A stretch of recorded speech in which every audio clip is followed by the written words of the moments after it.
jiran dia dapat, nikmat jiran dia dapat. Jadi kita buat ibadat. Sudah tentu akhlak dia. Kita kat Mekah, hati kita bersih tu kan. Mak bapak kita pada tempat yang sewajarnya.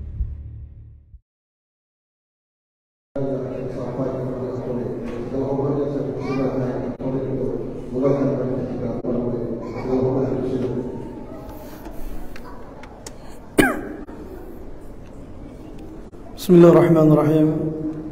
Assalamualaikum warahmatullahi ta'ala wabarakatuh. Nahmaduhu wa nasta'inuhu wa nastahdihi wa nastaghfiruh wa nu'minu bihi wa natawakkalu alayhi wa na'udhu billahi min shururi anfusina wa min sayyiati a'malina. Man yahdihillahu fala mudilla lahu wa man yudlil fala hadiya lahu. ونشهد أن لا إله إلا الله ونشهد أن محمدا عبده ورسوله أما بعد.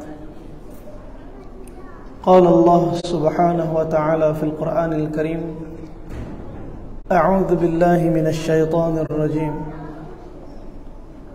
هو الذي أنزل السكينة في قلوب المؤمنين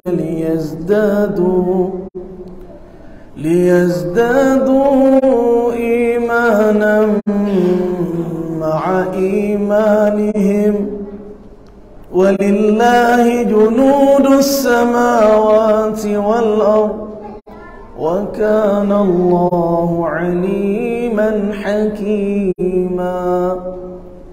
صدق الله العظيم. قال رسول الله صلى الله عليه وسلم: من كانت الدنيا همه فرق الله عليه أمره وفقره بين عينين ولم يأتيه من الدنيا إلا ما كتب له ومن كانت الآخرة نيته جمع الله له أمره وجعل غناه في قلبه وأتته الدنيا وهي راغمة أو كما قال رسول الله صلى الله عليه وسلم. Alhamdulillah, pertama dan selamanya kita panjatkan kesyukuran kita hanya kepada Allah. Karena limpah kurnia dan kasih sayang Allah Subhanahu wa ta'ala, hakikatnya Allah yang himpunkan kita menyempurnakan salat fardhu maghrib secara berjamaah. Kemudian Allah Ta'ala dudukkan kita pula dalam majlis untuk kita bermuhasabah hakikatnya. Allah Ta'ala firman: wa tilkal ayyam nudawiluha bainan nas. Demikianlah hari-hari yang kami jadikan silih berganti untuk umat manusia. Tak ada siapa hidup sampai bila-bila atas muka bumi ini. Semalam yang dah berlalu tak boleh buat apa dah. Hari ini yang sedang kita nikmati sepatutnya kita hargai. Esok pasti akan datang, cuma kita tak tahu sama ada kita masih berjalan atas muka bumi ataupun kita dah terbaring kat bawah. Dan orang yang paling faham berkenaan nilai dan maksud kehidupan ni siapa dia? Orang yang dah mati. Orang yang dah mati ialah orang yang paling faham betapa bernilainya kehidupan dunia ni. Meninggalkan dunia ni. Kita baca setiap malam surah Sajdah. Walau tara idhil mujrimuna nakisu ru'usihim 'inda rabbihim. Ngeri kata Allah, kalau kalian melihat orang berdosa itu tunduk depan Tuhan mereka di akhirat nanti. Mulut mereka kata, Rabbana, wahai Tuhan kami, abasarna, kami nampaklah apa yang dulu dihijabkan di depan mata kami daripada kehidupan dunia yang disabdakan oleh Nabi tentang kehidupan akhirat. Hari ini kami nampak jelas. Wa sami'na,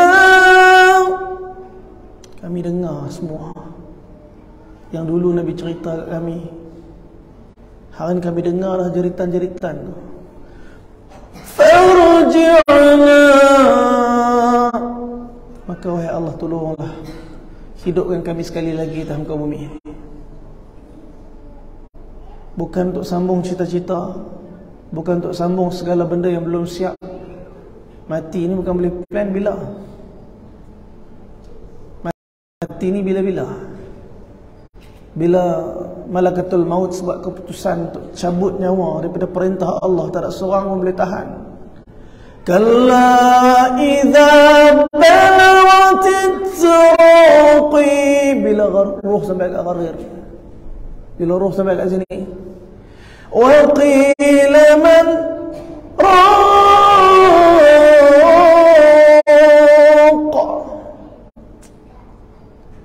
mereka tahu dah. Bila ruh sampai kat sini, wa zanna annahu al-firaq, habis. Ini masa perpisahan, tak boleh buat apa dah. Allah Subhanahu wa ta'ala buat keputusan, inilah hari akhir dalam muka bumi ini. Waltafatis saqu bisaq, sakit Allah kata mati, punya sakit mati. Disebutkan betih kanan betih kiri bersilang. Ada orang rasa sakit ujian, ada orang rasa ujian sakit, weh pedih. You don't know what my heart feel when you hurt me. Dan orang kadang kecewa dalam cinta. Banyak sangat tengok drama, tengok cerita Korea. Kadang-kadang dia dah bawa, dia dah transfer, dia dah jadikan cerita Korea tu jadi hidup dia. Dia rasa jam dengan ujian yang Allah Ta'ala bagi, sehingga kan dia rasa pedih betul. Lah kali mulut dia kata, baik aku mati. Dia ingat mati tu senang, dia ingat mati tu sedap, dia ingat mati tu settle. Allah kata, waltafatis saqu bisaq, silang betih kiri kanan ni, sakit mati tu. Memang mati adalah penghenti segala masalah. Tapi sambungan masalah yang cukup besar dan lebih hebat untuk orang yang ada masalah dengan Allah. Tuan-tuan, sebab tu Nabi SAW ceritakan tentang orang yang dah mati. Allah Ta'ala firman apa tadi? Mereka minta untuk hidup balik. Sebab mereka dah nampak, farji'na na'mal salihan, kami cuma nak buat amal salih. Inna muqinun, kami yakin sekarang ni. Tuan-tuan, amal soleh satu perkara, dan baki masa yang tinggal dalam kehidupan kita satu lagi perkara. Kita semua pasti mati. Ijma', bukan ulama, ijma' di kalangan seluruh makhluk atas muka bumi ini. Siapa pun dia, bangsa apa pun dia, di mana pun dia, ijma', seluruh manusia, seluruh makhluk bersepakat, kullu man 'alaiha fan, sampai waktu masa semua akan hancur binasa. Wa yabqa wajhu rabbika dzul jalali wal ikram, yang tinggal hanyalah keagungan kemuliaan Allah. Sebab tu kita tak tahu yang berlalu ni macam mana, yang akan tinggal ni macam mana kita tak tahu. Yang berlalu mungkin dah habis banyak, yang tinggal mungkin baki lagi sikit daripada yang berlalu ni. Sebab tu tuan-tuan, Allah Ta'ala bagi hadiah apa kita? Ramadan. Ramadan ni macam, tuan-tuan kalau nak pergi ke, daripada KL, kalau nak pergi ke Serendah, lalu kat mana? Lalu kat Selayang. Tuan-tuan boleh lalu ikut Rawang, ataupun tuan-tuan boleh masuk ikut bypass. Biasa tak guna Rawang bypass? Kalau diberi pilihan, tuan-tuan nak pergi Serendah dengan pantas, tuan-tuan naik bypass ke tuan-tuan lalu ikut Rawang? Kita akan lalu bypass. Sebab kita bypass tu tak ada traffic light, bypass tu tak jam, cuma bypass tu sunyi lah sikit, tapi bypass tu cepat. Allah Subhanahu wa ta'ala bagi peluang kat kita, sebab Allah tahu kita macam mana. Allah bagi satu bulan yang khusus untuk umat ni, untuk hamba dia, sebab Allah faham keadaan kita. Dan Ramadan ialah benda yang sangat besar. Al-Imam Al-Qurtubi rahimahumullahu ta'ala anhu menceritakan apa makna Ramadan. Ramadan daripada perkataan rumidha, yang makna dia terik panas. Kenapa pula Allah Subhanahu wa ta'ala menghadiahkan kepada umat ni Ramadan? Tuan-tuan, Muharram, Safar, Awal sampailah Zulhijjah. Bulan ni siapa yang bagi? Allah. Siapa yang namakan? Allah. Qamariyah, Syamsiyah, daripada semua bulan dan tahun ni siapa yang bagi? Allah. Masa ni siapa yang ciptakan? Allah. Waktu ni siapa yang ciptakan? Allah. Dan Allah yang menciptakan segala-galanya, mengetahui segala-galanya. Dan Allah Ta'ala menginginkan daripada kita kebaikan demi kebaikan, walaupun macam-macam tak baik yang kita dah buat. Allah Ta'ala kenal kita, dan Allah Ta'ala tak mau susahkan dan musibahkan siapa-siapa. Tuan-tuan, sebab tu Allah Subhanahu wa Ta'ala hadiahkan satu bulan. Ramadan bukan bermula pada satu Ramadan. Puasa Ramadan bermula daripada ayat yang pertama yang turun tentang perintah Ramadan. Bila ayat itu turun? Syaban. Ayat turun pada bulan Syaban tahun kedua Hijrah untuk para sahabat bersiap. This is the first year. Inilah tahun pertama kalian akan berpuasa. Tahun kedua Hijrah pada bulan Syaban Allah turunkan ayat Al-Quran. Ya ayyuhalladzina amanu, wahai orang beriman yang dalam hati mencintai Allah. Tuan-tuan, kalau buka Quran lepas ni kan kita nak tadarus, lepas ni kita akan buka Quran, kita akan khatam Quran. Ramadan ni bulan perlombaan Quran, tuan-tuan. Kalau jumpa ayat Quran lepas ni bermula dengan ya ayyuhalladzina amanu, pos. Sebab apa? Bila Allah Ta'ala panggil dengan panggilan wahai orang-orang yang beriman, Allah Ta'ala sedang nak bagi tahu benda penting khusus untuk orang beriman. Apa saja ayat yang mula dia ya ayyuhalladzina amanu, belakang tu ada benda penting. Kita buka surah At-Tahrim.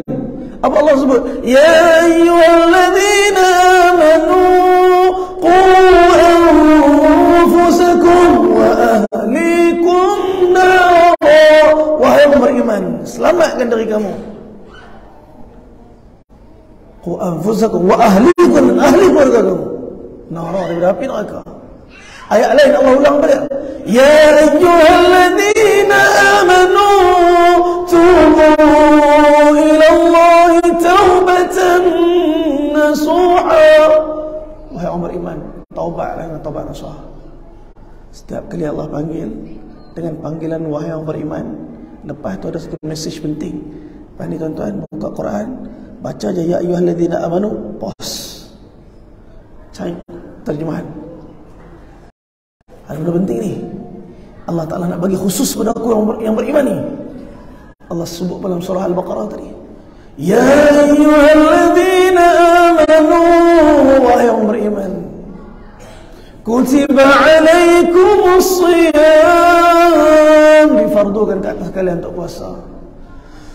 Kama kutiba alal ladzina min qablikum, seperti mana yang telah aku putuskan fardukan kepada orang terdahulu sebelum daripada kamu. Apa makna dan tujuannya? La'allakum tattaqun, mudah-mudahan kalian bertakwa. Siapa saja yang melalui Ramadan dengan cara yang diinginkan oleh Allah, imanan wahtisaban, beriman dan mengharapkan ganjaran, maka dia akan dapat natijah daripada puasa dia. Apa dia? Takwa. Tuan-tuan, ada orang dengar bunyi takwa tu macam minta maaf tuan-tuan, ada orang dengar bunyi takwa tu macam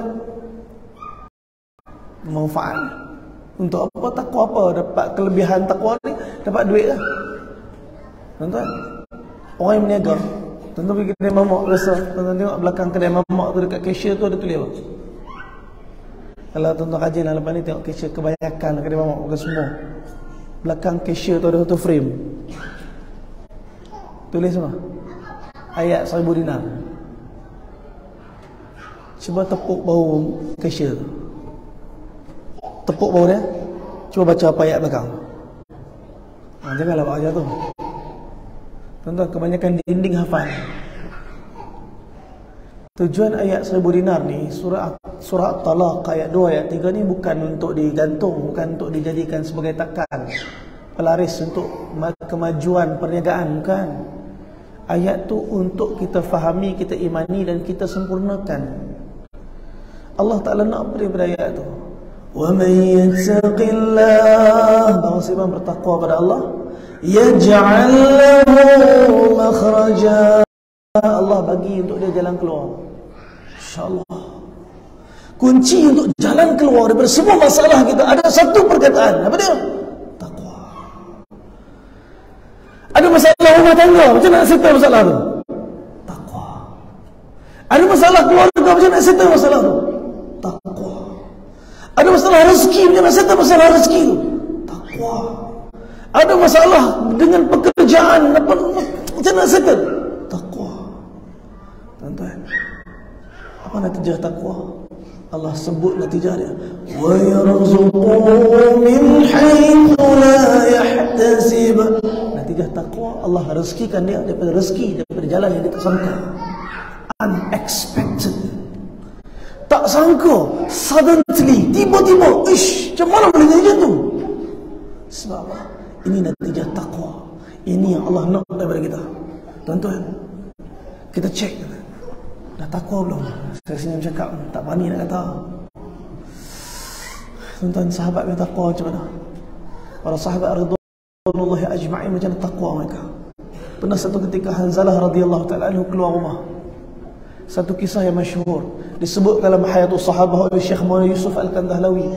Sayyidina Hanzalah keluar rumah dalam keadaan menguatkan suara dia, nafaqa Hanzalah, nafaqa Hanzalah, nafaqa Hanzalah. Hanzalah dah munafik, Hanzalah dah munafik, Hanzalah dah munafik. Siapa yang lalu? Sayyidina Abu Bakar Siddiq lalu.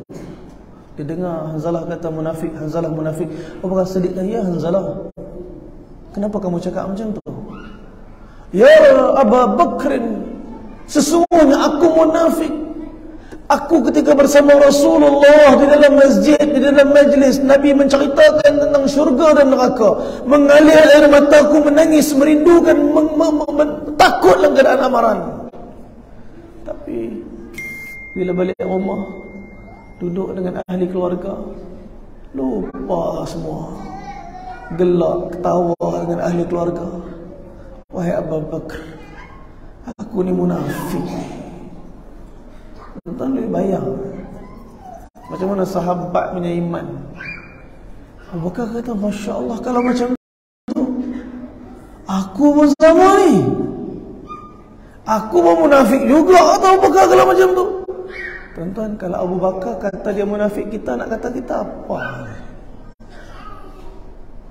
Abu Bakar kata tak boleh, jadi kita kena pergi jumpa Nabi SAW, adukan hal ni kepada Nabi. Sampai kepada Nabi, diceritakan kepada Nabi, senyum Nabi. Nabi SAW beritahu, seandainya ketika kamu bersama dengan aku, iman kamu terus tetap walaupun kamu sudah tidak bersama dengan aku, maknanya iman yang sentiasa berada pada tahap yang meningkat walaupun dah tak bersama dengan Nabi, pasti para malaikat akan turun dan berjabat tangan dengan kalian. Akan tetapi kata Nabi, begitulah iman umat aku. Ada masa naik, ada masa turun. Di pagi beriman, di petang kufur. Di petang beriman, di pagi kufur. Kadang-kadang okey, kadang-kadang tak okey. Kadang-kadang rasa okey, rupanya bila Allah uji, tak okey. Sebab tu Allah sebut dalam Quran, ayat yang kedua dari surah Al-Ankabut, أحسب الناس أن يتركوا أن يقولوا آمنا وهم لا يفتنون. Apakah kalian menyangka yang kalian akan ditinggalkan setelah kalian mengatakan kalian beriman, sedangkan belum kalian diuji? Allah Ta'ala terang-terang kata kat kita semua, bila kita kata kita beriman kepada Allah, macam mana Allah kata kamu boleh kata kamu beriman sedangkan aku belum uji? Nak tahu ada iman tak ada iman, tunggu ujian datang. Apa kamu cakap? Tuan-tuan, Allah tahu kita punya iman tahap mana. Jadi Allah uji kita bukan sebab Allah nak tahu iman kita. Ada orang kata Allah uji saya sebab dia nak tahu iman saya tahap mana. Dah, Allah tak perlu uji siapa-siapa untuk tahu iman dia tahap mana. Allah Tuhan yang mengetahui, Alimun Khabir. Dia maha mengetahui, dia maha bijaksana, dia maha halus. Tak ada siapa boleh lari daripada Allah, tak ada siapa boleh sembunyi daripada Allah, tak ada siapa boleh cakap di belakang dan tidak diketahui oleh Allah. Semua di bawah pengetahuan Allah. Habis itu kalau Allah tahu semua, kenapa Allah uji? Allah uji sebab nak bagi tahu kita yang tak tahu. Yang tak tahu bukan Allah, yang tak tahu siapa? Kita. Ni rasa beriman sangat ni. Cek tengok, goncang sikit. Allah goncang sikit lah. Baru nak keluar simpang, dah bagi signal nak masuk. Myvi datang sailang. Dia punya naik darah. Astaghfirullahaladzim. Mesti perempuan ni kan, mesti perempuan minta maaf ibu ni. Biasa macam tu kan, biasa orang lelaki, orang perempuan pun sama tak? Mesti perempuan. Orang perempuan pun kata perempuan. Allah, ini masalah iman yang rasa okey sangat tadi tu. Allah goncang sikit je. Mana ada iman tu? Iman hilang di tepi kata Myvi. Minta maaf kata Myvi. Contoh. Marah pula anak kata Myvi. Kenapa kata Myvi? Kenapa tak alza baru? Tuan-tuan, takwa ni benda besar. Sebab tu Allah Subhanahu wa ta'ala jadikan takwa sebagai perkara utama. Itulah sifat paling utama dalam diri seorang hamba.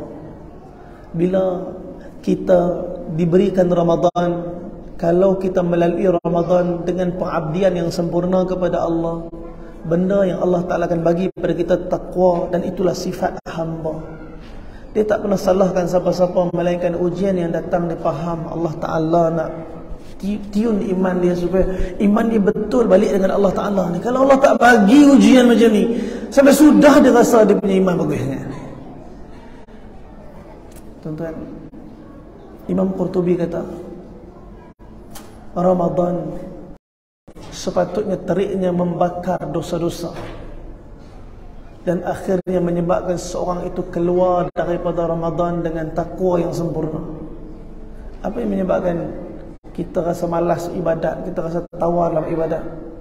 Ulama kata senangnya, jawapan kepada malas dan tawar dalam ibadat ialah dosa yang kita buat, sehingga kita tak rasa berdosa atau dosa tu. Ada orang yang punya istiqamah dengan dosa sehingga dia rasa dosa tu biasa, dan dia tak rasa. Ada orang kata, tuan-tuan kalau pergi dengan pelajar madrasah tahfiz hafal Quran, kita tak berkata, adik-adik jaga mata, adik-adik jaga telinga, jaga mulut, jaga hati. Kerana salah cakap benda tak elok, tengok benda tak elok, dengar benda tak elok, akan menyebabkan Quran akan terlucut daripada dada. Ada pakcik tu kata, Ustaz, saya okey, saya baca, saya cakap, saya tengok ikut, tak ada apa pun. Memanglah tak rasa hilang sangat sebab tak hafal sangat. Nak hilang apa sangat sebab tak ada sangat. Jadi tuan-tuan, ini bulan Ramadan, checklist yang paling utama yang patut ada pada bulan ni untuk tarbiyah hati kita pada Quran. Allah Ta'ala sebut apa? Syahrul Ramadan alladhi unzila fihi al-Quran hudan lin-nas. Inilah bulan yang Allah turunkan padanya Quran. Apa tujuan? Petunjuk untuk setiap manusia.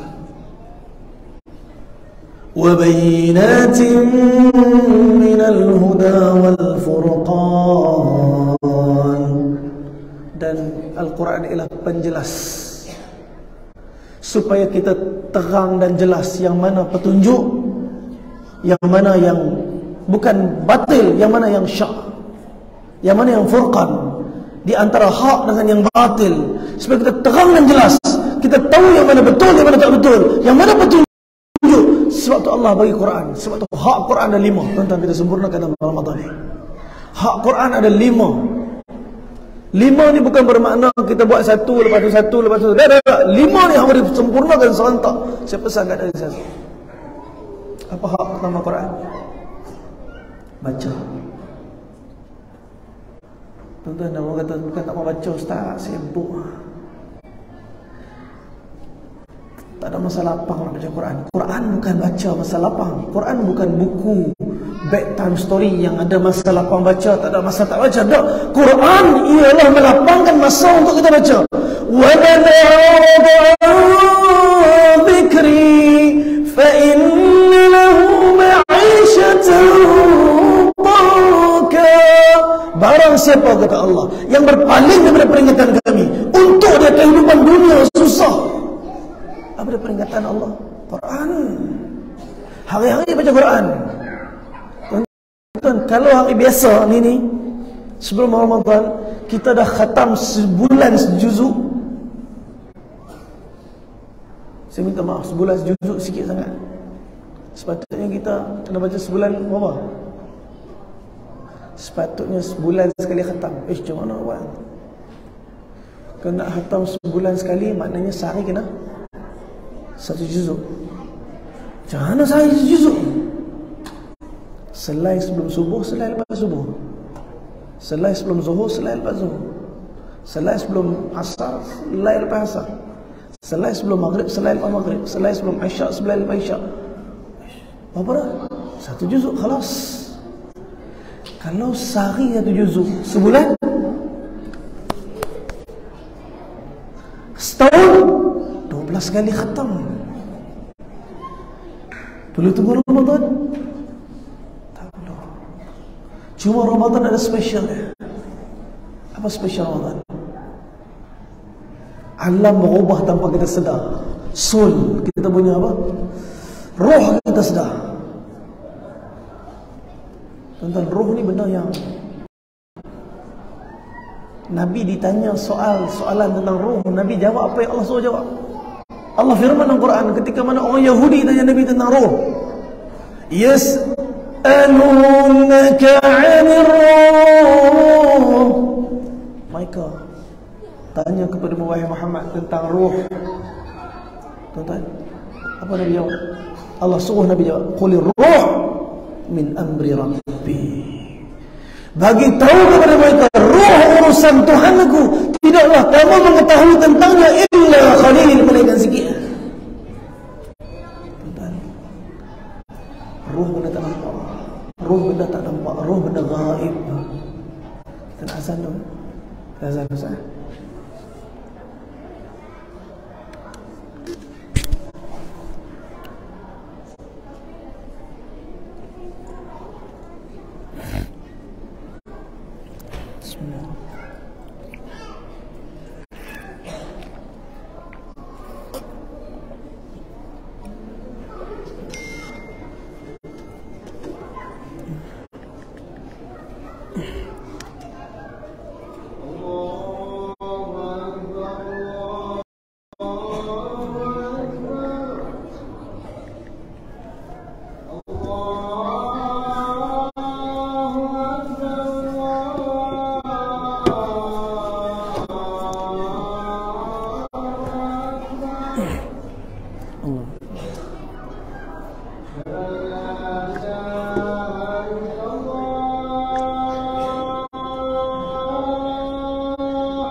La haula wala quwwata illa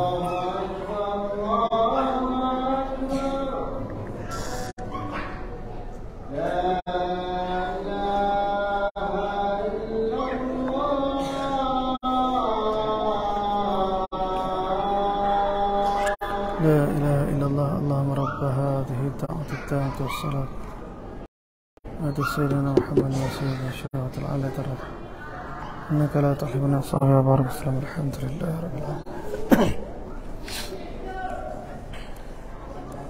Bismillahirrahmanirrahim. Hai tuan-tuan mohon dirahmati oleh Allah Subhanahu wa taala. Nabi sallallahu alaihi wasallam menceritakan berkenaan perubahan alam yang jasad kita tak sedar benda tu berlaku bila Ramadan. Bahkan diriwayatkan bahawa angin akan bertiup daripada arasy Allah Subhanahu wa taala sehingga menyebabkan daun-daun pada pohon-pohon syurga bergoyang dan mengeluarkan sebuah bunyi yang sangat indah. Sehingga kan ganggang-ganggang daripada pintu-pintu syurga akan berbunyi. Para bidadari syurga akan bertanya kepada para malaikat, hari ini hari apa ni? Allah telah menghiaskan syurga dengan hiasan yang begitu cantik. Syurga dihiaskan setiap tahun ketika mana Ramadan. Para malaikat mengatakan bahawa inilah malam Ramadan. Sehingga kan Allah perintahkan kepada malaikat Ridwan, wahai Ridwan, bukalah luas-luasnya pintu-pintu syurga. Sehingga aroma, haruman, wangian syurga keluar. Sehingga telah hadir sampai kepada kita di bumi ini. Kita bau harum tu? Tak bau. Sebab apa? Sebab kita sedang hidup dengan dunia, sedang mencium bau dunia, dan hati kita seandainya kita tak balik betul-betul tunduk dan duduk dalam keadaan ada tadarru' dengan Allah, kita tak akan dapat sedar keadaan ini. Tuan-tuan, ulama kata bukan hanya orang Islam, orang kafir pun merasai ruh mereka tentang ketenangan Ramadan. Allah perintah, wahai Malik, tutup pintu-pintu neraka.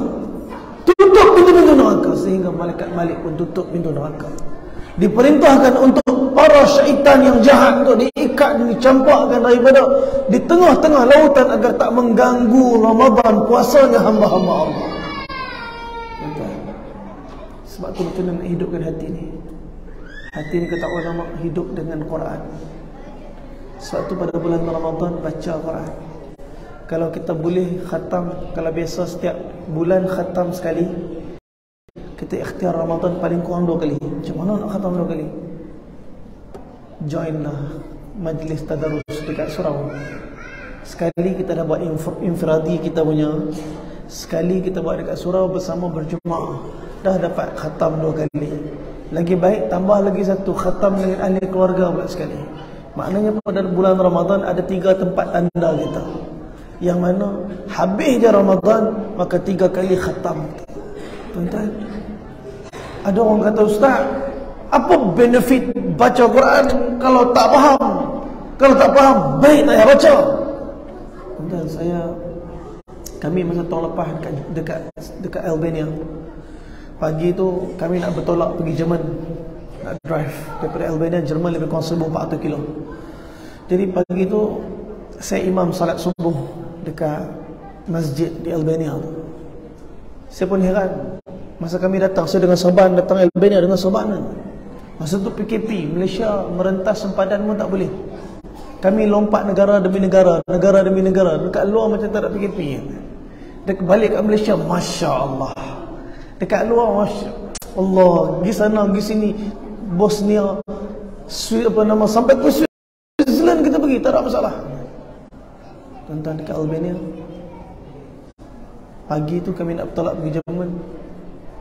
Dia tolak saya daripada awal lagi. Mula-mula dia tengok kami pakai serban. Dia tengok serban dia kata, Sufi, no good. No good Sufi. Alamak, kita pun tak apalah, kita datang pun niat bukan. Kita niat memang nak belajar, nak buat dakwah kat situ. Nak bantu Albania dalam kerja agama, kerja dakwah. Mereka ialah negara Islam, tetapi kehidupan Islam dah tak ada dari Albania. Maka start dia orang tolak jadi imam sampai sudah jadi imam masjid lah. Pagi tu kami nak bertolak pergi Jerman. Saya imam dan saya baca surah Al-Fajr. Saya dengar ada satu orang dekat belakang menangis. Nangis dia sampai sah depan. Selesai salat, saya tengok pakcik tu menangis. Saya pun tak ingin nak tahu kenapa dia menangis. Tapi saya tak tanya sebab kalau tanya pun tak guna. Boleh je guna Google Translate. Tanya. Tapi kejap lagi dia balas, benda pun tak faham. Baik tak tanya. Lah kali kita pun siap-siap kita pijat Switzerland. Kami duduk kat belah sana Switzerland, Jerman seminggu. Lepas seminggu kami balik Albania balik. Bila kami balik Albania, tiba-tiba nampak dah ada imam dah. Masya Allah, ta'ahalan wasalan. Imam dah ada dah. Sembang dengan imam. Imam tu boleh bahasa Arab, Alhamdulillah. Imam tu kata, sebenarnya saya imam masjid ni, tapi 2 bulan saya terpaksa ambil kontrak jadi imam kat Switzerland. Tuan-tuan, bayangkan Eropah punya tak cukup imam, import Albania pergi Switzerland, Switzerland balik Albania. Betapa kita dekat Malaysia ni nikmat. Petik ya tuan-tuan. Seorang-seorang petik ya. Ini masjid surah ni petik ya. Semua boleh jadi imam terakhir belakang. Ini Malaysia. Albania jangan buat hal. Kalau kami orang Malaysia tak nak jadi imam tuan-tuan, pakai tak solat subuh tu. Tengok tunduk semua. Yang sufi no good tadi jadi imam. Tuan-tuan, Alhamdulillah balik tu imam tu kata, yang sebelum saya pergi ke Switzerland, mereka kata ada yang ganti saya jadi imam kat sini orang Malaysia. Kamu? Saya kata saya jadi imam sekejap lah, bukan ganti sebab tak ada imam. Bukan ni, ada pakcik ni. Daripada hari tu dia cerita sebelum kamu tolak pergi Jerman ke mana tu, dia tak boleh tahan sedih bila kamu baca Quran. Saya nak tanya, kamu baca surah apa pagi tu? Saya kata surah Al-Fajr. Separuh ke semua? Saya kata rakaat pertama saya baca semua. Okey, baik. Dia pun bagi tahu kat pakcik tu. Pakcik tu tak tahu surah apa. Pakcik tu bila dengar surah Al-Fajr tu, dia berlari pergi dekat rak Quran. Dia ambil Quran terjemahan Albania. Dia ambil, dia duduk kat penjuru tu, dia baca. Menangis lagi, menangis. Imam tadi pun heran. Yang masa dia jadi imam hari itu, kamu faham ke tak faham dia baca apa? Pakcik tu kata tak faham. Habis itu kalau tak faham, kenapa menangis? Tak tahu. Rasa nak menangis, rasa serius, rasa sedih. Saya kata kat imam tu, apa pelik sangat? Ini kan mukjizat. Ini kalam Allah yang menggoncang jiwa siapa pun yang dengar.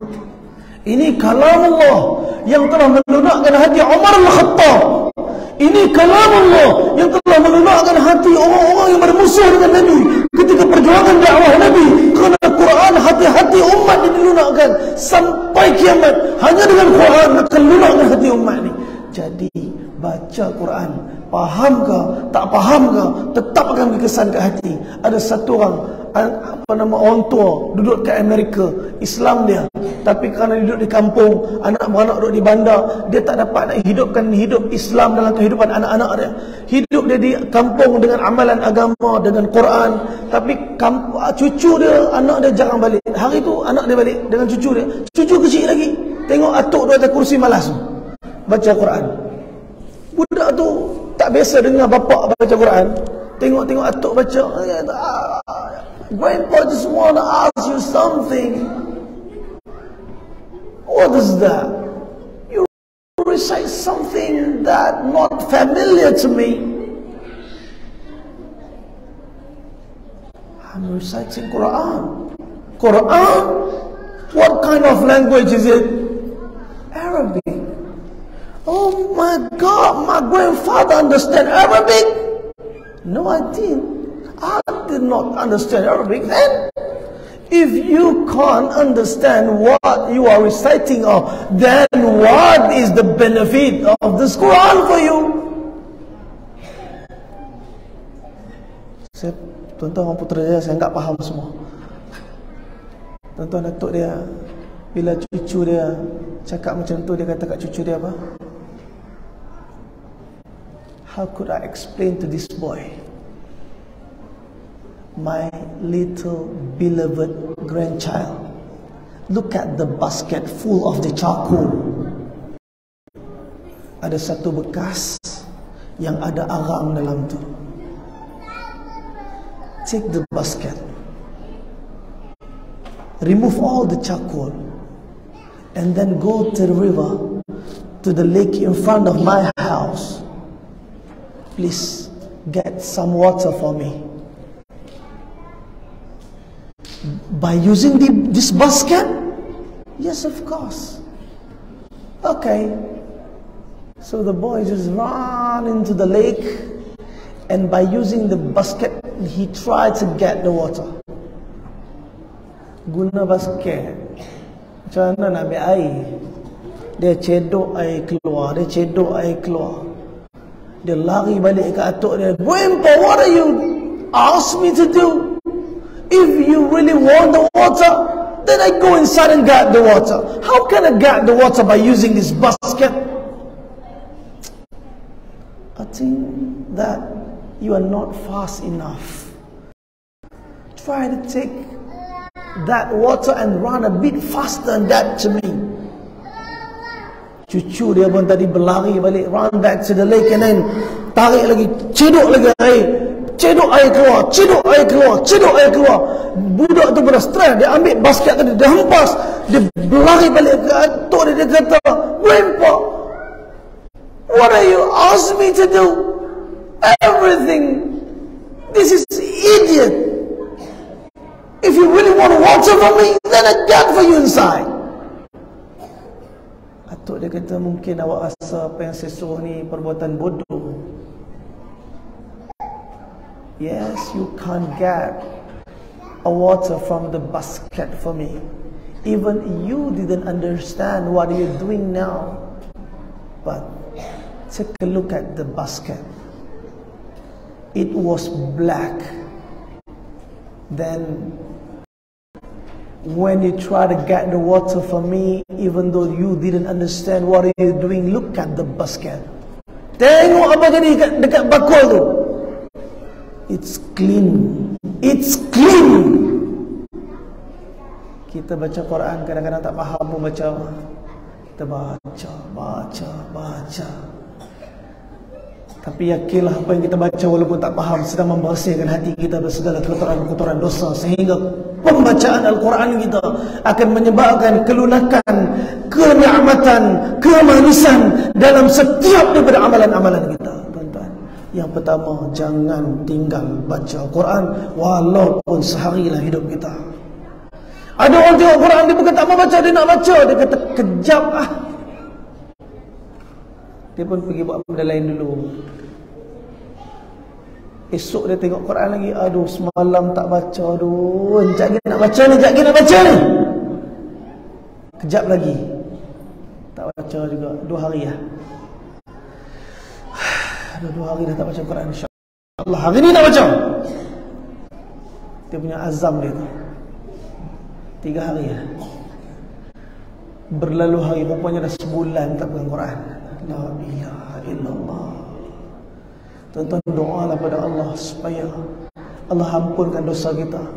Kerana risau yang menjadi benteng antara kita dengan Quran bukan keinginan kita, bukan kemalasan kita, bukan kesibukan kita, tapi kerana dosa yang menurut Allah ampunkan menjadi benteng antara kita dengan Quran.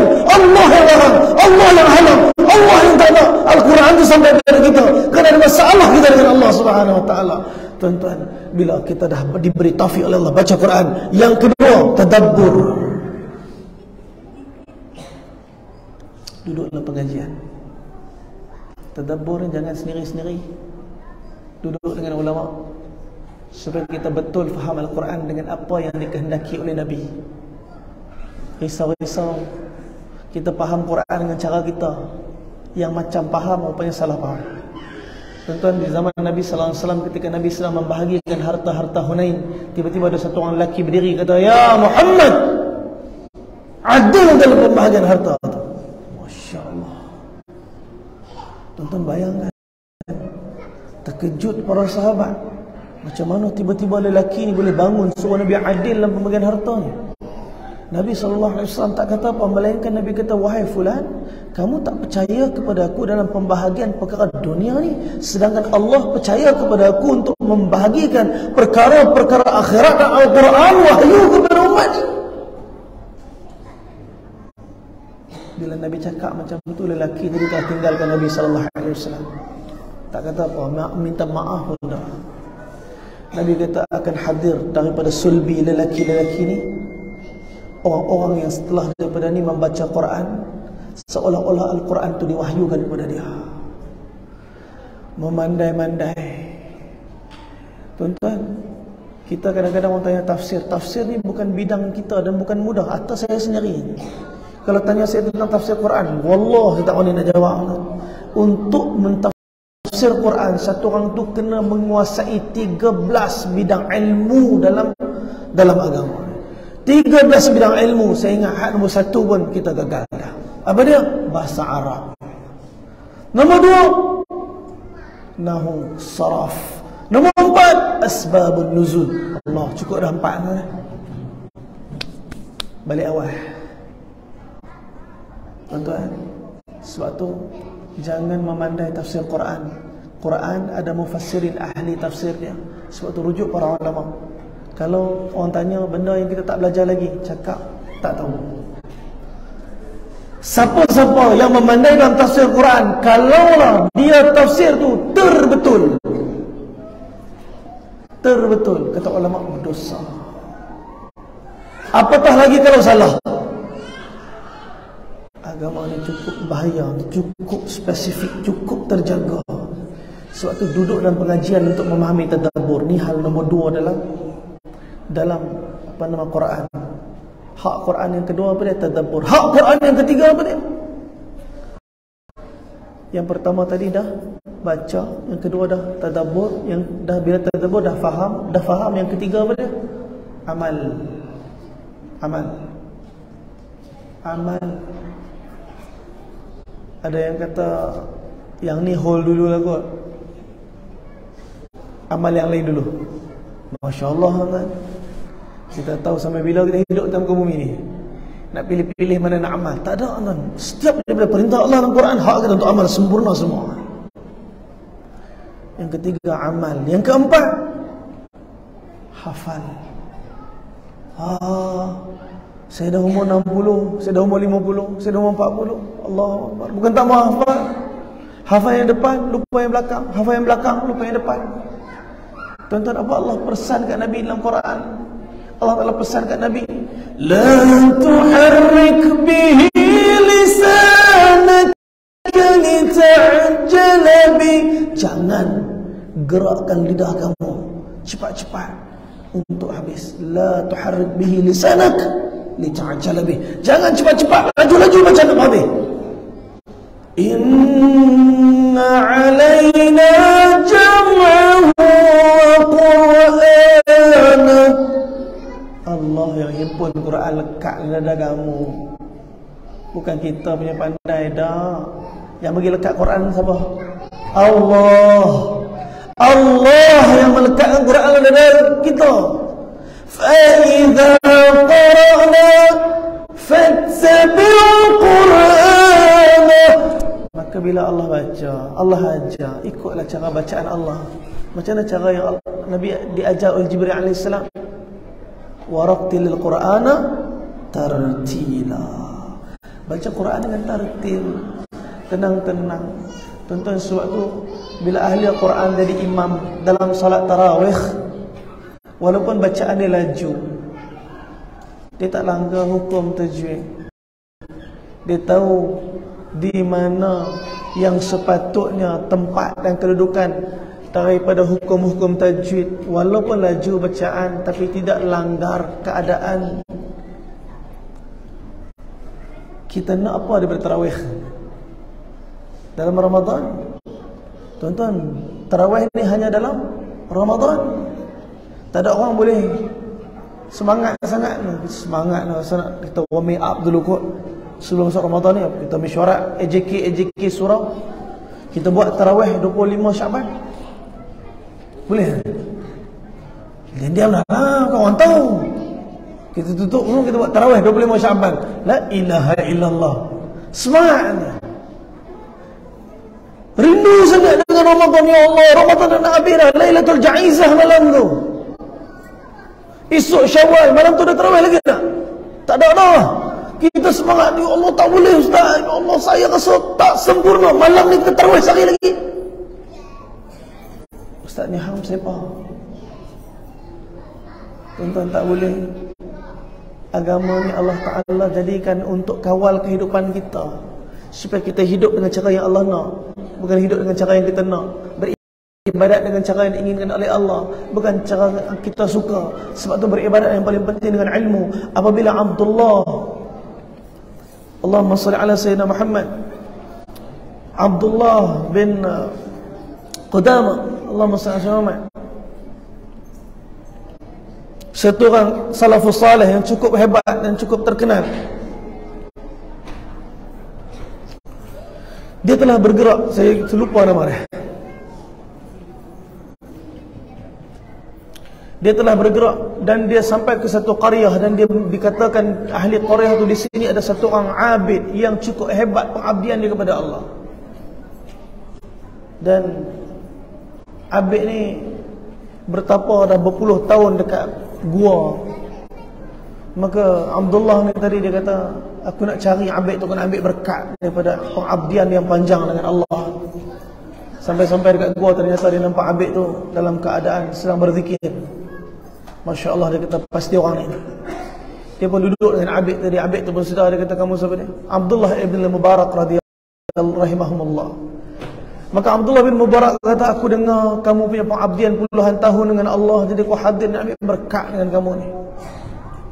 Dia kata alhamdulillah, segala puji bagi Allah Ta'ala yang bagi taufik untuk aku beribadat puluhan tahun dengan dia, dan kerana aku dapat menjauhkan diri daripada manusia dan kemaksiatan. Jadi Abdullah pun salam dengan dia, minta nasihat. Jadi nak balik tu dia tunduk. Bila lelaki tadi tunduk, tuan-tuan, ternyata keluar daripada leher dia rantai, yang mana di hujung rantai tu ada tulang-tulang. Abdullah bin Mubarak kata, tulang apa yang kamu gantung kat leher? Dia kata, ni masa mula-mula aku datang tempat ni nak beribadat ni, aku nampak ada seekor tikus pula. Aku tengok tikus tu, aku dah bunuh tikus tu, aku rasa salah. Aku datang nak beribadat kepada Allah, tapi tiba-tiba aku dah bunuh tikus. Allah, ni permulaan yang cukup tak elok. Maka aku buat keputusan untuk tebus kesalahan tu. Aku ambil tali, aku tebuk tikus tadi, aku pakai sepanjang aku mengabdikan diri kepada Allah. Abdullah bin Mubarak geleng kepala. Rupanya puluhan tahun pengabdian dia kepada Allah menanggung najis. Puluhan tahun pengabdian dia kepada Allah langsung tak ada manfaat kerana yang dilakukan dalam keadaan cara yang Allah Ta'ala tak perintahkan. Tanggung najis dalam ibadat, tuan-tuan. Sebab tu bila ibadat pandai-pandai pun tak jadi juga. Sebab tu kena ada dasar ilmu yang digariskan oleh para ulama. Kita bertarawih, kita menyempurnakan amalan malam kita, tuan-tuan. Hak yang ketiga, keempat Quran apa tadi? Hafal. Kita kena hafal Quran berikhtiar. Yang bagi lekat Quran sama dia Allah. Jangan kita buat keputusan pada diri kita, tak boleh dah ni, tak boleh dah, karak lah, tak lepas. La ilaha illallah. Tuan-tuan, Nabi dapat wahyu umur apa? 40. Berapa lama Al-Quran? 23 tahun. Ada sahabat masuk Islam umur 60. Ada sahabat masuk Islam umur 50. Apakah perkara ini menghalang daripada mereka menjadi hafiz Al-Quran? Dah. Jadi macam tu kita. Dan yang terakhir, bukan hak Quran ialah yang kelima, ialah sampaikan, dakwahkan Quran. Dakwahkan Quran. Ramadan bukan hanya bulan ibadah, tapi Al-Quran ialah bulan dakwah. Quran bulan dakwah. Tuan-tuan, Al-Quran, Ramadan bulan dakwah. Ada dua peperangan besar berlaku dalam Ramadan. Di awal hayat Nabi dan di penghujung hayat Nabi. Awal apa dia? Badar Al-Kubra. Badar Al-Kubra berlaku dalam Ramadan. Dan di hujung hayat Nabi berlaku Fathul Makkah. tahun ke-8 Hijrah. Berapa umur Nabi? 60. Umur Nabi 60, tuan-tuan. Patut umur 60 buat apa? Sain surat pencen. Tuan-tuan plan nak pencen umur apa? Lepas pencen nak buat apa? Tuan-tuan tu pencen daripada keperluan, bukan pencen daripada kehidupan.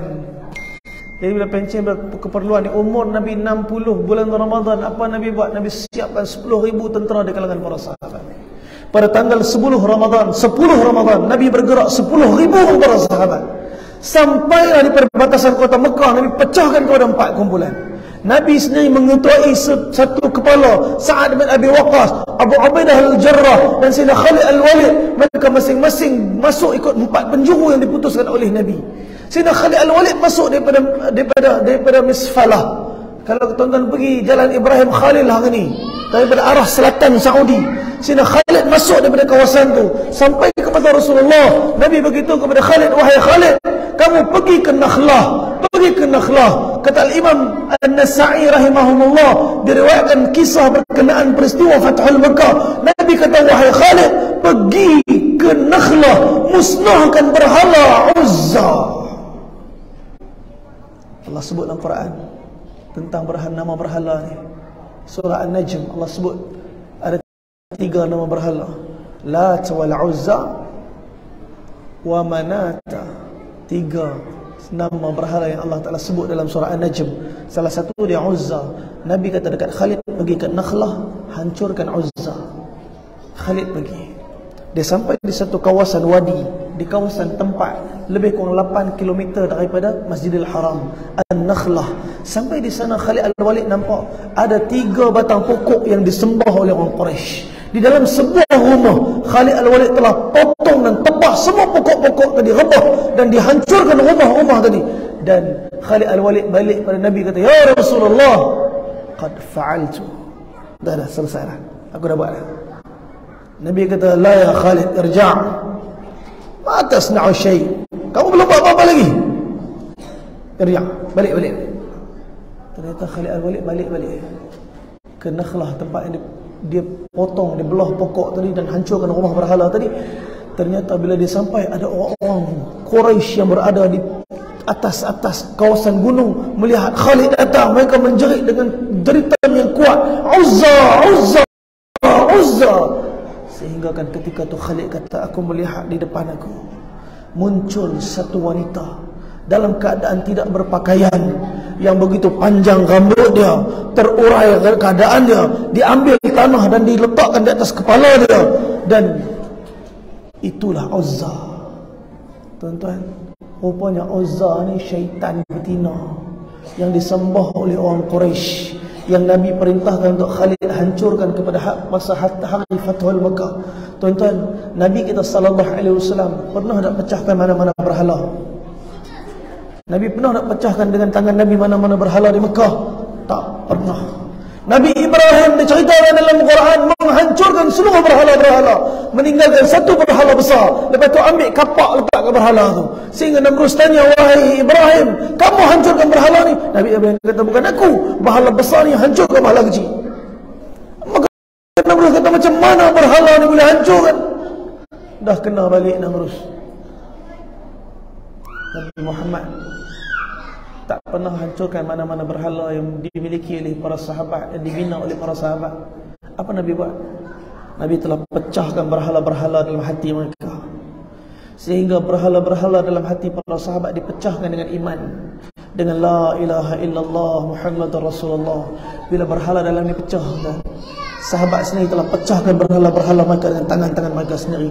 Tak perlu Nabi pecahkan, tak perlu Nabi penat hempuk pecahkan berhala.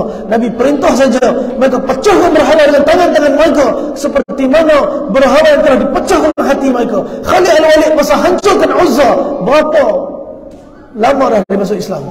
Khalid al-Walid masuk Islam 1 Safar 8 Hijrah. Fathul Makkah berlaku bulan 10 Ramadan. Nabi bertolak daripada Madinah. Nabi sampai di Mekah lebih kurang dalam 20 Ramadan. Tuan-tuan, maknanya Khalid al-Walid baru lebih kurang 7-8 bulan masuk Islam. Tuan-tuan bayang macam mana iman Khalid al-Walid.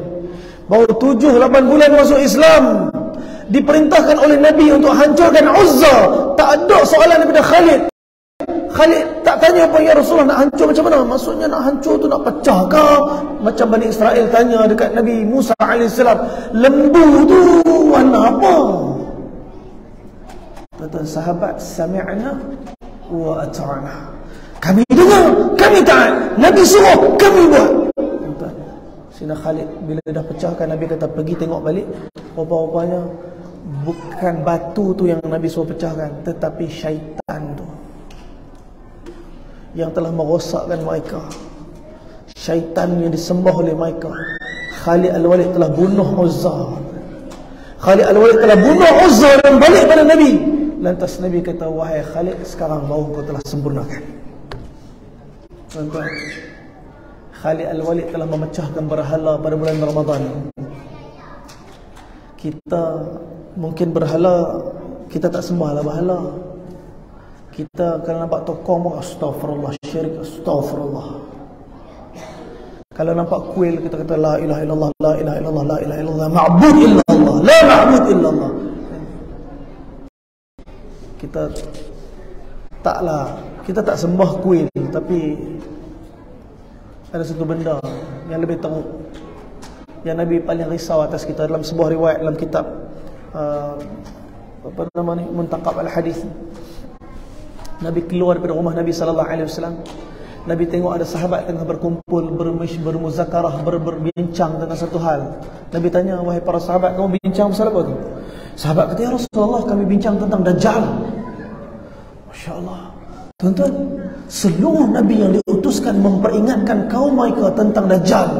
Bahkan Nabi sendiri kata, wahai kaumku, seandainya Dajjal musuh muncul di kala aku bersama kalian, aku akan menjadi pembela kalian ke atas Dajjal. Tapi kalau Dajjal muncul setelah kewafatan aku, setiap daripada kalian akan menjadi pembela terhadap diri kalian sendiri. Nabi ajar kepada sahabat dan kita semua doa. Tuan-tuan, kalau yang belum amal, insyaAllah kita usaha untuk amal doa ni. Doa ni bukan rukun dalam salat, tapi doa ni sunat. Kalau mampu kita baca, ini seolah-olah kita ambil insurans daripada Nabi SAW terhadap 4 fitnah. Tuan-tuan, selesai saja baca tahiyatul minta maaf, tahiyat akhir, innaka hamidum majid, jangan terus bagi salam, tenang saja, tambah sikit. Allahumma inni a'udzubika min azabi jahannam wa min azabil qabr wa min fitnatil mahya wal mamat wa min syarri fitnati masihid dajjal. Tuan-tuan, ni doa Nabi ajar. Kalau tak baca doa ni dalam tahiyat akhir, sah ke tak salat? Sah. Rugi. Sebab Nabi SAW ajar satu insurans untuk kita ambil. Allahumma inni a'udzubika min azabi jahannam. Ya Allah, aku berlindung kepada Engkau daripada azab api neraka, azab al-qabr, azab kubur, azab fitnatul mahya wal mamat, fitnah mati hidup dan mati, wa min syarri fitnati masihid dajjal, dan fitnah kejahatan Dajjal. Tuan-tuan, Al-Imam Tawus, anak dia selesai solat 2 rakaat, solat sunat 2 rakaat selesai. Imam Tawus tanya, tadi lepas tahiyat akhir tadi, sebelum salam ada baca tak doa fitnah? Anak dia kata, lupa. Imam Tawus kata, bangun salat balik. Allah, ni mereka ajar anak mereka supaya ambil insurans ni, ambil insurans ni. Jangan ambil ringan dengan Dajjal, jangan ambil ringan dengan Dajjal. Ini fitnah besar yang Nabi minta kita untuk jaga fitnah tu. Tuan-tuan, bayangkan kalau fitnah Dajjal cukup besar sehingga Nabi ajarkan doa ni kepada kita, sehingga Nabi kata Nabi akan jadi pembela para sahabat. Tiba-tiba hari itu, masa sahabat kata mereka sedang bermuzakarah tentang Dajjal, Nabi kata, wahai para sahabat, inginkah aku khabarkan kepada kalian satu perkara yang lebih aku khawatirkan menimpa ke atas kalian, lebih daripada Dajjal? Sahabat dah heran, ya Rasulullah, ingatkan Dajjal tu dah besar lah. Fitnah Dajjal tu ingat dah besar. Ya Rasulullah, apakah benda yang lebih kau gelisah khawatirkan menimpa ke atas kami lebih daripada Dajjal, ya Rasulullah? Nabi cuma kata, asyirku khafiyu, syirik yang tersembunyi. Syirik yang tersembunyi ni yang ada dalam hati, yang tak nampak. Nabi kata, yang ni aku lebih khawatir menimpa ke atas kalian lebih daripada Dajjal. Allah merasakan selain daripada Allah boleh buat, merasakan selain daripada Allah kalau tak ada habislah. Berapa ramai isteri kata kalau suami aku mati habislah. Berapa ramai suami kata kalau bini aku mati, aduh kecewalah. Berapa ramai yang bersandarkan selain daripada Allah. Dikala kita sebelum lahir atas muka bumi, di alam arwah apa Allah Ta'ala pesan kepada kita, alastu birabbikum, bukankah aku Tuhan kamu? Kita semua jawab apa dia? Bala syahidna, bahkan kami bersaksi engkau lah Tuhan kami. Maknanya kita bersaksi, ya Allah, kami akan jadi hamba engkau nanti. Tiba-tiba kita lahir atas muka bumi, kita jadi hamba selain daripada Allah. Ada yang jadi hamba duit, ada yang jadi hamba pangkat, ada yang jadi hamba kepada kemasyhuran. Dia telah ambil Tuhan yang lain selain daripada Allah. Tak nampak dia semua berhala? Ya, dia tak semua berhala, tapi hati dia mengharapkan selain daripada Allah. Hati dia memiliki pengharapan selain daripada Allah. Ini syirik yang tersembunyi. Nabi risau benda ni kita. Tuan-tuan, inilah bulan untuk kita pecahkan benda ni sebelum masuk Ramadan, supaya kita berhadirkan takwa ni sempurna, supaya kita sebentuk iman kita dan mati kita dalam keadaan Allah redha dengan kita. Sebab tu 5 hak Al-Quran tadi kita sempurnakan betul-betul, insya-Allah. Baca, tadabbur, amal, hafal, sampaikan. Bukan buat hak ni dulu patut ada, serentak. Buat semua, ikhtiarkan semua, supaya kita sempurna dalam hidup ni sebagai hamba dan mati diterima oleh Allah Ta'ala. Moga Allah Ta'ala terima kita. Saya minta maaf kepada tuan-tuan sekalian atas kelewatan tadi, dan semoga Allah Subhanahu Wa Ta'ala hadirkan kebaikan atas perhimpunan kita. Semoga apa yang dibicarakan, dimuzakarahkan berkenaan dengan apa persiapan yang kita nak buat dalam Ramadan ni melalui penghayatan Quran, kita usahalah sungguh-sungguh. Terutama saya sendiri cakap ni, saya risau ni, cakap ni pun sama ni. Kadang-kadang sibuk sana sibuk sini, pergi sana pergi sini. Lah kali hari kantoi juga, hari ni kantoi juga. Moga Allah Ta'ala jadikan kita orang yang diberi taufik sampai kita mati untuk sentiasa diikat dengan Allah Subhanahu Wa Ta'ala. Semoga yang baik daripada Allah Subhanahu Wa Ta'ala, yang tak baik pun daripada Allah, tapi kerana dosa dan kelemahan saya minta ampun daripada Allah. Saya minta maaf tuan-tuan sekalian. Kita doa sikit, moga amin tuan-tuan sekalian pada malam ni. Allah Ta'ala terima doa kita semua, insya-Allah. Bismillahirrahmanirrahim. Alhamdulillahi Rabbil Alamin, wassalatu wassalamu ala rasulina Muhammad wa ala alihi wa sahbihi ajma'in. Allahumma ya awwal al-awwalin wa ya akhir al-akhirin wa ya dhal quwwati al-matin wa ya rahim al-masakin wa ya arhamar rahimin ya arhamar rahimin. Ya Allah, Tuhan yang sedang pandang kami, pandanglah kami setina dulu kau pandang Nabi dan para sahabat. Ya Allah, kami tahu kami hidup jauh lepas wafat Nabi kekasih kami. Kami risau ya Allah, seandainya dunia yang sedang kami hidup sekarang ini menjadi asbab kelalaian kami, sehingga kami tergelincir di tebing-tebing api neraka Engkau ya Allah. Tangan kami angkat bermurah dengan dosa ya Allah. Kami malu dengan Engkau ya Allah. Kami ketuk untuk rahmat keampunan, tolonglah ampunkan kami ya Allah. Kalau kau zahirkan dosa-dosa kami risau ya Allah. Dosa kami tutup timur dan barat ya Allah, habis hitam langit dan bumi kerana dosa ni.